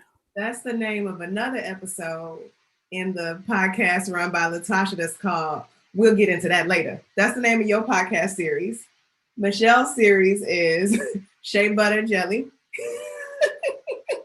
I'm just saying. No, it's just me. 5-year-old Tasha runs the show. It's like a 2-part episode. Bruh, you gave me life when you said that. I'm like, oh my God, I'm not the only one. Thank you for saying that. All my friends said there's a little girl, like, as women, like, there is a little girl. I don't know, and I should just say that, like, I'm not here canceling out and meaning to minimize this conversation to one manifestation of women, of womanness. Like, we are, as Michelle alluded to, there's a spectrum. So my little Aisha, she be in here, right? Like, she be in here. Sometimes she ain't supposed to have a driving wheel, though. You know, sometimes 5-year-old LaTasha ain't supposed to have a driving wheel. 5-year-old Rock, you know. See, she don't know that, though. Right. And because I'm trying to empower her, as we're trying to empower all these, sometimes I just let her do what she do. Which is beautiful. I mean, I don't think that it has failed you, because you've had about 50 lives that are going to be featured in your podcast. And we are all yearning and learning from. Like I said, sign me up. When you create that link, you share it and let us know. But, you know, yes, sign me up. Everybody on this panel is amazing. And, like, clearly we could be on here keying and building, like, for years. However, I like to say this in class. I'm going to invite us to a semicolon, because Lord knows, don't nobody really know what a semicolon is. We just know it's not a period. And it's something like a comma, like something else gonna happen and is attached to it, but it's not the end. So we're gonna get to a semicolon in our time today. And we do have a tradition. I invite folks who are still on with us to stay with us. Where we invite our panelists to a wrap up, where we invite you through whatever modality feels right, whichever way the ancestors are speaking to you. If you want to dance it out, if suddenly, you know, in another life, I think I was a dope MC, but I just forgot to be that in this life. But if you feel like your MC life is kicking, we are going to have some sound. Oh, snap. So, oh my gosh. So yes, Juli knows that when I'm nervous, I rap in Spanish, but see, I'm not nervous today. So nobody gets to notice that. Thank you, Rock. Are there any, I know folks have been asked for you all social handles, and we've been dropping those into the chat. We are live streaming in other places. However, when I pull up the window, the sound comes on and messes with us. So I'll ask Remy and Michaela if they see any. But do any of our attendees have a question that you can drop in the chitty chat, chitty bang bang, watch them, do they think they can't? Okay, anyway, I went to another place. I'm sorry, in the back. I'm back. I do also feel like LaTasha and I were in the same pod. Jaslyn also, I don't know if any of you all know Jaslyn Gowdy. Everybody's like, yeah, everybody know Jazz.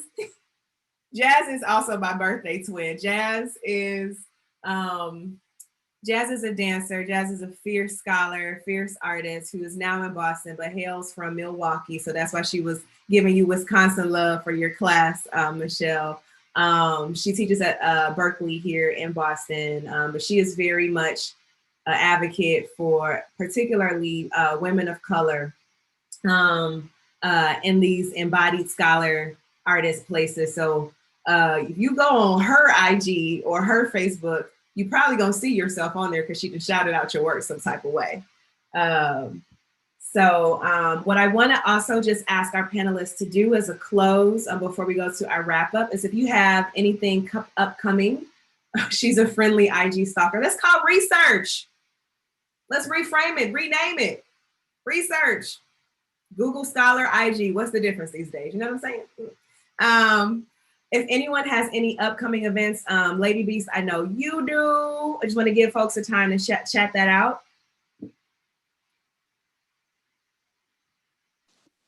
Apologies. Yes, so on November 29th from 3 p.m. to 6 p.m. Eastern time, there's going to be an event called Cypher for Change. It's a free event, just free entry. Just come on down and dance with us. There's going to be a DJ there. And today I also announced that, you know, like $100 each for like Cypher King and Queen, just to spice it up a little bit. But it's a free entry, and but the maximum of people that can come is 25 people. So you can download an Eventbrite ticket online to just make sure you can lock in your spot.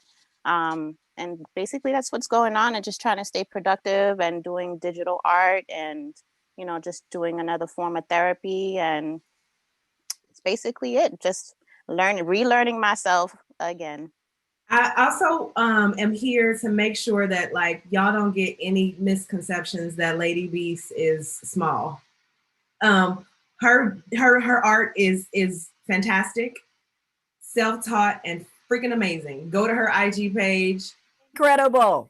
And hire her to do some work. I did it, love it. And you drop that coin, the bag. And the cipher that she is hosting has been a work in process for moments, and to find a place outside in the middle of these pandemic times, and we up here in New England. I just also want to say that like your work is not small, and it's great. So it is live. It is an in-person thing. Somebody had asked, is it in person or is it virtual? There are lots of amazing virtual ciphers. This one will be in person. Perhaps we'll figure out if there's a way for people to voyeur in. Excuse me, I mean just like see it. I didn't mean to say voyeurism. So yeah, that's coming up. I know LaTasha, you're doing the her chat conversations. I be watching them. Yes, we actually, and I think they're going to rebroadcast it again, but we just had a versus battle with the amazing Soul Define dance company on DC Dance Place's platform. And we labeled it as a battle, but it really was just a celebration of Black dopeness. That's all it was. You're welcome. Yes. And it was fantastic. We played Kahoots. If you're not familiar with Kahoot, like it's kind of addictive and fun. Like you should, you should really do it. Also, as you shared in my bio, I'm on the board for the International Lindy Hop Championships as well. And we have that festival coming up Thanksgiving weekend. Another aspect that we're working to shift the perspective and narrative. And I know a lot of people hear that and you automatically think like the broader population. No, I'm talking about Black people. Show up for your own shit. How about that? So jazz and Lindy Hop needs more Black representation. In order to get more representation, we need more eyeballs. In effort to bridge that gap, also, we've started the Black Lindy Hoppers Fund. No, you don't have to be a Lindy Hopper or a jazz dancer already. You just have to want to learn it. BlackLindyHoppersFund.org. Come on through. That's not a podcast. That's a commercial. Yes. November 21st, Girls of Hip Hop. Yes. For our next session. BIPOC girls, because in lieu of your aunties who can't be on that. Rock, you got coming up? I finally, I'm sorry. Just for Girls of Hip Hop, for Girls of Hip Hop, I finally got someone to translate it to Spanish for me. So I will be posting it. It took me forever because everybody that I know that's Spanish speaking is like, oh no, I speak like Spanglish, and I couldn't translate it for me. So, or like I speak it, but I don't read it and write it. So it's been a journey to try and get somebody to translate that for me. But if you know anyone, it's LaTasha, Tweety, Busy, who is a young New York DJ and dancer, and just all the things too. And who else? Oh, Chi Chi. And they're all it's all for girls 7 to 17. You must identify as a BIPOC girl. And because a lot of people keep asking me, what if you're not Black or what if you're Latino? Then this is not the program for you. This is a program for them. So it's free. All you can sign up for all 4 classes. You can sign up for 1. We had girls that were in the 7 to 12 age group that then came to the 12 and up. So like whatever, but just come through. It's a really dope time. It's an hour. They're really short, 45-minute classes, I think. And then like a little chatting with them after. So that's the main thing. And then we're going to have like a digital festival, a digithon. We're going to have a digithon, not a digital festival. Sorry. We're going to have a digital fundraiser the first week of December. And that's just like fancy way of saying we're just going to be sharing a whole bunch of like throwbacks and behind the scenes. But everybody on here, I know Full Circle is a nonprofit. I know the Black Lindy Hoppers Fund is a nonprofit. Lazy Hip Hop is a nonprofit. Y'all want to know what you can do? Don't just come, donate, support. These are people who have been doing the work for years. Rock laid the groundwork for a lot of people to come through and create their companies and create their nonprofits. Support them. Donate money. We need money. Like, love you, but donate some money. Boom. Boom. She said what she said. She said, love ya, but Michel, we need the coins. What date is that? You said the first week of December? For the because Giving Tuesday is December 1st, so it'll be all during that week. Yeah. Okay. So Giving Tuesday, when you're feeling like giving, here's 3 organizations right here. Oh, okay. Cool. And the Girls of Hip Hop is November 21st, so that's coming up next Saturday. Oh, okay.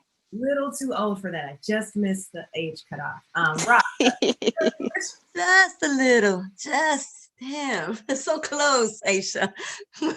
Yeah, right. I mean, I always had something going on, but I think the one thing right now that's like really burning, it's been burning since June, is something called the United Hip Hop Vanguard. And it's just been like national discussions. First, it was like, Black Lives Matter, and that whole discussion about who's Black and who owns hip hop. So that shit was deep. That shit was crazy deep, trying to swim through those waters. But at this point, we're just trying to reintroduce hip hop, right? The culture into breaking and the dance first. We're not going to go into like rapping or DJing until we get the dance together. So those are like Wednesday meetings. There is an Instagram. It is an effort. It is a united effort to reintroduce the culture of hip hop. So generational dialogues, mental health, emotional support, sisterhood. There's like, different committees that are starting to be formed right now. There's no website. There's no 501c3 just yet, but it's just a movement of people who are like trying to go beyond the competition. So, and we're not saying that the competitions are bad. They're great. It's just, there's gotta be more. And I have to stop seeing you as my opponent. I have to start seeing you as a human that has all these other layers. And so the United Hip Hop Vanguard is what I've been, you know, kind of teaming up with people from all over the US who just, you know, we just want change. And we are the change. And some of you already, like, right, y'all already doing it. It's just, I also don't want to burden people who are busy. So, you know, it's just like trying to get people who could be leaders, but are dancers right now, because the leaders are busy. And so as I've invited a few of them, like in August, most of them are like, Rock, I love you, but I'm drained. Sorry, I'll catch up later. So, but that is something you can check the IG out and just, you know, follow it so that then when we put the notice for the next national meeting or regional meeting, Northeast meeting is coming up. If you have time, because y'all are busy, please join us. It's a Zoom and it's usually like, you know, 1 hour tops, you know, and I have a Google document I can share with you prior to you showing up to the meeting. So you're up to speed with like the 5 points of action and the manifesto, but that's about it. More than the top rock. What? Let's go. Ew, you know, it's so scary. I put in UN and it came up already, which means my phone is listening to everything that's happening tonight. Man, that man be listening. Well, that man can show up and get some coin too. Listen, I also, so I want to thank our panelists. We're going to move to our wrap up to close it. I also want to just say for anybody who's joining and you are in a position of some type of leverage or access at an institution, I advise you to get a department to cop Rock's documentary, add it to the school library, add it to your syllabus. It blessed my class's life. Because again, she's out here a whole ass queen, not just dancing. Again, it's like, you know, LaTasha saying we can be all these things and we can also choose to be singularly focused. Well, Rock is one of these women who is doing a lot. All the ladies say thank you. Like there's a whole like school package. So, you know, and if you want to learn how to help your department understand how to get it in their library, see me, because we did that dang thing. So yeah, just want to say that. So family, I think DJ Rimcycle got a tune for us. If you want to be seated, if you want to stand up, well, we're going to dance it out. We're going to do this like Cypher style and spotlight your video. And we're going to be like, go so-and-so, go so-and-so. We are in the same space together. So Remy, when you're ready with that sound, we're going to get it popping. Well, I'm not. She says she really grew up poor like me. Don't believe in nothing but the Almighty. Just a little jeans and a pure whitey. She never dreamed forever be nobody wifey. Yeah. She well, I mean a pretty but your heart is a miss. Play you like a villain cause she caught in a way. Tonight I am walking away. 9 to 5 mine and I grind, yeah. Tonight I might fall in love. Depending on how you hold me. I'm glad that I'm calming down. Can't let no one come control me. Keep dancing and call it love. She fights it by falling slowly. If ever you are in doubt, remember what mama told me. Brown skin girl, your skin just like pearls. Your back against the world. I never trade you for anybody else. A brown skin girl, your skin just like pearls. The best thing in the world. I never trade you for anybody else. Pose like a trophy when Naomi's walking. She need an Oscar for that pretty dark skin. Pretty like Lupita when the camera's closing. Drip broke the levee when my Kelly's rolling. I think tonight she might pray her break. Melanin too dark to throw her shade. She went to business and went to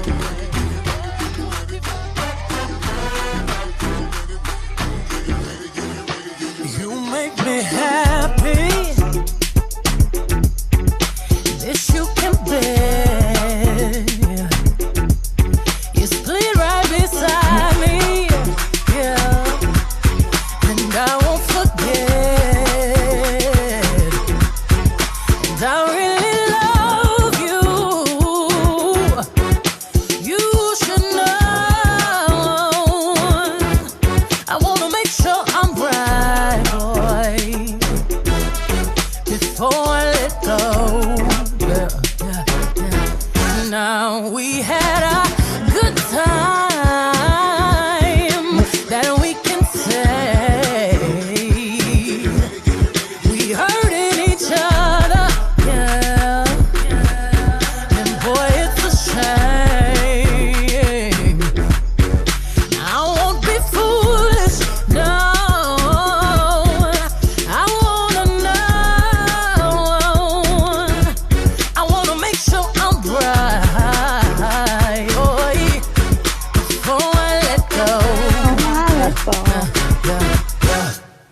You know I thank God sun rises and shines on you.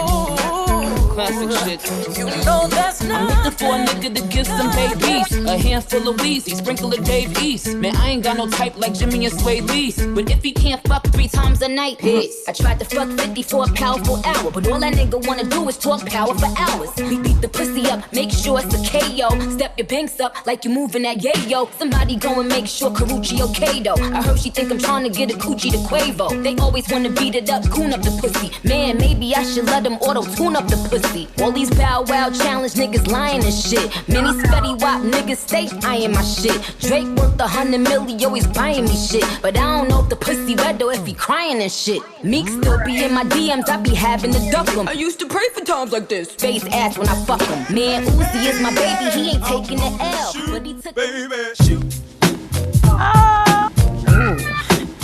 Right, y'all. Y'all know we have. Not you. The bow-legged one. Here I go. Here I go. Here I go again, girls. What's my weakness? Men. Okay, then. Oh my God.